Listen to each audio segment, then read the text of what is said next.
You really want me on the team. What's your approach to recruitment? You want first place, come play with me. You want second place, go somewhere else.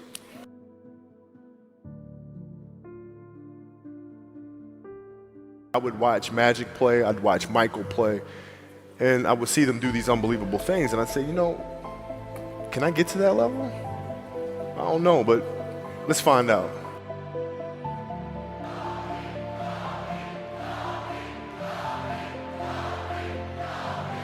Everything was done to try to learn how to become a better basketball player. Everything. And so when you have that point of view, then literally the world becomes your library to help you to become better at your craft. Because you know what you want, the world's giving you exactly the information. 100%. You become better at it. Because you know what you're looking for. So many guys tell stories about your work ethic. Yeah. What was really your work ethic like, and for how long did you stay disciplined? I mean, every day. I mean, since 20 years. It was an everyday process, and trying to figure out strengths and weaknesses. For example, jumping ability. Now, my vertical was a 40, wasn't a 46 or a 45. My hands are big, but they're not massive. Right? So you got to figure out ways to strengthen them. So your hands are strong enough to be able to palm a ball and do the things that you need to do. Quickness, I was quick, but not insanely quick. I was fast, but not ridiculously fast. Right? So I had to rely on skill a lot more.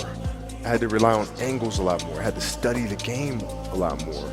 And but I enjoyed it though. So like from the time I can remember when I started watching the game, I studied the game, and it just never changed.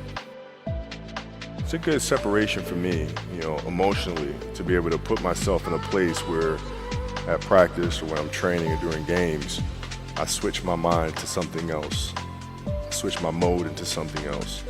Right? For me, it's the equivalent of Maximus, Decimus Meridius, and Gladiator picking up the dirt, smelling the dirt. It's go time. Right? So that was my mental switch. It was like an actor getting ready for a film. You got to put yourself in that cage. When you're in that cage, you are that character. Then when you leave there, it's something completely different. But when I'm in that cage, bro, don't fucking touch me. Don't talk to me. Just leave me alone. How did you get mentally and emotionally so strong where it doesn't bother you? Well, you got to look at the reality of the situation.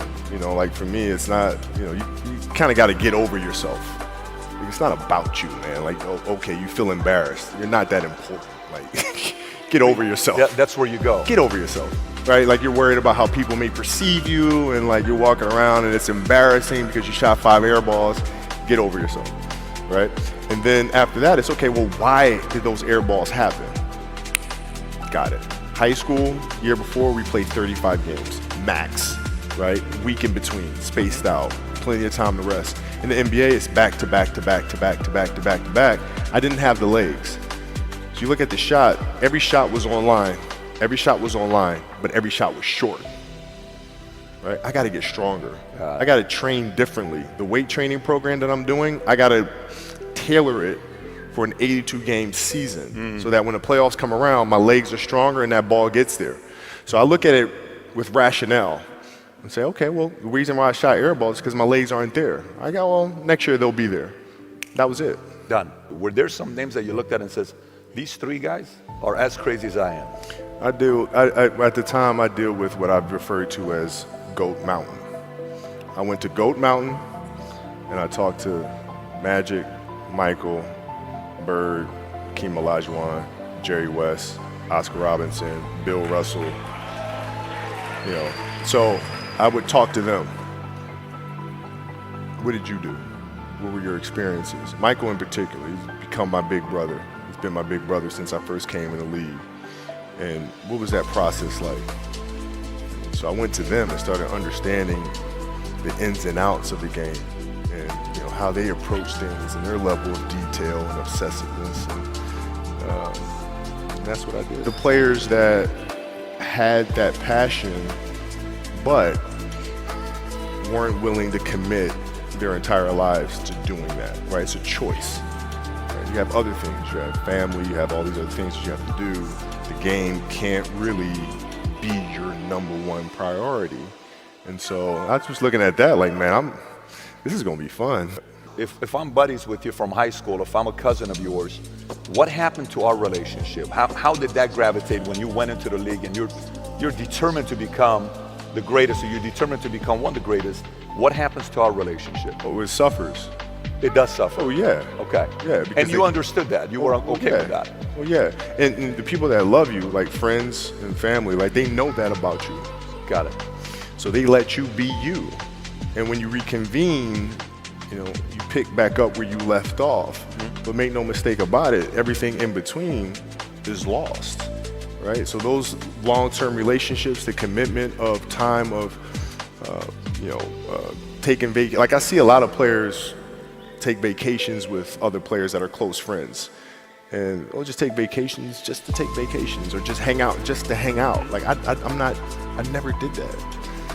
Why not though? Why didn't you do that?